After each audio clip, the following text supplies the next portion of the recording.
Videoda gördüğünüz 1926 yılında gerçekleşen hava akrobası olayında akrobat. Havadayken uçağın üst kanadının tepesine tırmanıyor.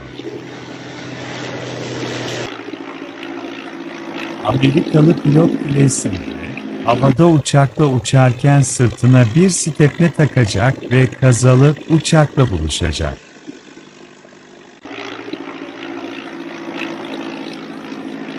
Tehlike altındaki uçağın alt kanadına geçiyor.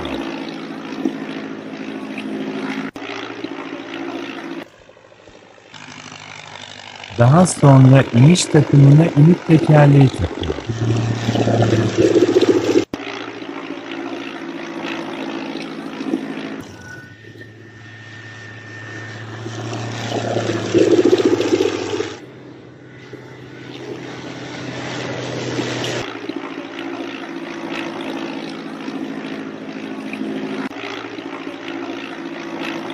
Grayson de 13 Kara Kedi'nin tek kadın üyesi oldu.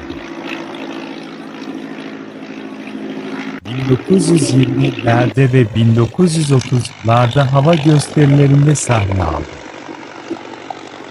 Gösterileri ve kanat yürüyüşüyle ünlüdür.